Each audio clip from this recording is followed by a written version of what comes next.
একটা মন্দিরের সারা মেরে একদম ওই জায়গায় তুলে দেবে এদিন তো তিন আগে তো 3 দিন ঘুরে এদিন হলো 4 দিন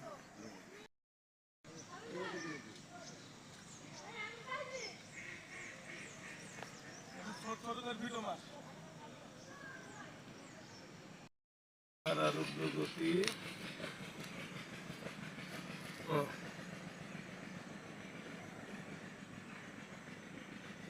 এছাড়াও এটা যেটা মিষ্টি কুমড়ো চারা মিষ্টি কুমড়ো হাইব্রিড আমাদের চারার অবদান এটাই এই যে চারা একটা চারা মরবে না হ্যাঁ একটা চারা মরবে না এই চারাটার বয়স 10 দিন যদি 15 দিনের চারা লাগানো যায় তাহলে মনে করেন যে আপনার ভুঁইয়ের 15 দিনের 15 দিন আগে লাগালে যেটা হয়তো বীজ রোপণ করলে সেটা দেখাচ্ছি 15 দিন পরে লাগালো এই চারা নাকি লাগাইলে একসাথে পুষে যাবে হ্যাঁ চারা কত সুন্দর শেয়ার আপনার মাটিতে 15 দিনে এত বেশি শেয়ার করতে পারবে না হ্যাঁ আর এই চারা মাটিতে লাগাইতে লাগাইতে দেখাচ্ছি শেয়ারটা এটা এটা কি ছাড়া কবেটা চারা বয়স বেশি দিন না তো তারপরে দেখেন গুটি বেঁধে গেছে হ্যাঁ এই গুটিটা লাগালি দেখাচ্ছি একটা মাটির চারা লাগাইতে গিয়ে একটা মাটির চারা টেনে তুললি যেভাবে মানুষের হাত পা মানে ছুরি যাওয়ার মতো হয়ে যায় একটা চারা যখন মাটিতে দিয়ে যখন টেনে তোলা হয় তখন তীর হাত পা গেরোগের দিয়ে ছিঁড়ি ছুটি নিয়ে তখন লাগাতে হয় একটা মানুষের হাত পা গেরোগের দিয়ে যদি ছেড়ে ভেঙে ছিঁড়ে যায় সে তুলা লাগাতে সে সুস্থ হইতে কতদিন লাগে মাটির চারা লাগাইলে ঠিক সেই পরিমাণেই নিজেকে নির্ধারণ করলে হয়ে যাবে ঠিক সেই পরিমাণেই মানে টাইম লাগবে আর এই সমস্ত চারাগুলো লাগানোর সাথে সাথে এই চারা তো জিরো চারা 10 দিনের ভিতরে যখন বড় হয়ে যাবে তখন এই চারাটা ধৈর্য যখন ঝাঁকানো হবে চারাটা ধৈর্য এই গুটিটা তখন ছিঁড়বে না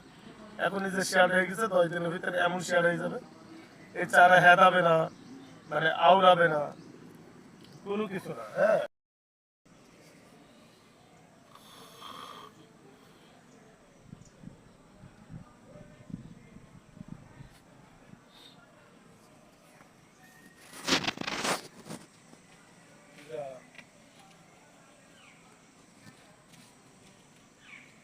কেমন করে বুঝো ভাই সাইজ বুঝা তো সারা সব এনে দেয় দেখি ছাড়া ওটাও টমেটো ওটাও ওটাও বাহুবালি মানে বাংলাদেশের শ্রেষ্ঠ চারা এটা তারপরে এটা হচ্ছে ঝালের চারা লাগা ফায়ার মানে বাংলাদেশের ভিতর হাইব্রিড সবচেয়ে বড় উন্নত মানের লাগা ফায়ার চারা যেটা বলে ঝালের সেটা এই যে বিগ বস বাগুনের চারা এটা বাগুন যে বিগ বস যে বাগুনের চারা বলে ও মানে 2টায় 3টায় 1 কেজি করে ওজন হবে এরকম আর প্রচন্ড পরিমাণ ফলন এটা কি চারা তারপরে যে অ্যাটাম কুপির অ্যাটাম সবচেয়ে ভালো এটা অ্যাটাম কুপি চারা মানে মানুষ তো বিভিন্ন রকম সিস্টেমে বিভিন্ন রকম চারা নিয়েছি অ্যাটামের নাম করে হ্যাঁ কিন্তু আমার এখানে আসলি মানে মানে যেটা বলবো কাজে কাজে কাজে কথা সেটাই হবে হ্যাঁ চারা আছে এগুলো ফুলকপি চারা এটা কি চারা এটা হচ্ছে ওই যে ফুলকপি চারা ওই যে ফুলকপি চারা যেটা ওই ফুলকপি ফুলকপি বোঝেন ফুলকপি চারা হোয়াইট ডোম ফুলকপি চারা হোয়াইট ডোম তারপরে দেখেন এটা হচ্ছে কি পাতাকপি চারা যেটা অ্যাটাম এটা ফুলকপির চারা হোয়াইট ডোম, হোয়াইট ডোম ফুলকপির চারা, এটা আপনার ওই যে অ্যাটাম অ্যাটাম অ্যাটাম জাত যেটা বলে মানে অরিজিনাল অ্যাটাম কুইন, এটা অ্যাটামের চারা। ওটা হচ্ছে লিনজা, লিনজা যে ফুলকপি, লিনজার চারা। হ্যাঁ, আমার কাছে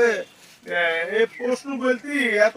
আমার কাছে এত প্রকারের আইটেমের বিভিন্ন রকম ঝাল বাগুনের চারা আছে। হ্যাঁ, এত প্রকার আছে, মনে করেন যে আপনাকে ওই যদি এগুলো সব তালিকা করতে হয় তো দেখা যাচ্ছে 2 দিন থাকতে হবে নার্সারিতে। হ্যাঁ, এরকম অবস্থা। আর আমার মেন উদ্দেশ্য হচ্ছে যে এমন কোনো চারা এই নার্সারিতে থাকবে না। আমার এলাকার চাষি ভাইরা, হ্যাঁ, আমার এলাকার চাষি ভাইরা দেখাচ্ছি যে বিভিন্ন জায়গায় থেকে চারা নিয়ে আসে। হ্যাঁ, বিভিন্ন জায়গা থেকে যে চারা নিয়ে আসে, আমি আমার অনেক আগে থেকে পরিকল্পনা যে আমি এমন একটা কোনো কিছু করবো আমার এলাকার চাষিরা যাতে এই যে সবজির চারাগুলো জেনে না জেনে নিয়ে আসে। হ্যাঁ, মানে এই সমস্ত চারাগুলো তারা যত দেখে শুনে আমার কাছ থেকে নিতে পারে এমন একটা প্রতিষ্ঠান তৈরি করে আমার জীবনে একটা পরিকল্পনা ছিল। তো যাক, আমি গত 1.5 বছর আগে শুরু করেছি। এই 1.5 বছরের ভিতরে কৃষিদের জন্য যে সবজির চারা যে পরিমাণ যে সমস্ত সবজিগুলো করে, এই 1.5 বছরের ভিতরে আমি অনেক অনেক রকম চারা দেখাচ্ছি, অনেক রকম চারা দেখাচ্ছি আমি ব্যবস্থা করছি। হ্যাঁ, কবে চারা বিক্রি চাই? এই চারা মনে করো যে 3 বিঘে ভিত তুলবি, এই লোক লাগাবে 7 বিঘে ভিত চারা। হ্যাঁ, একবার থেকে লাগাবে, যে পরিমাণ হয় হবে, আবার পরশু দিন লাগাবে। তো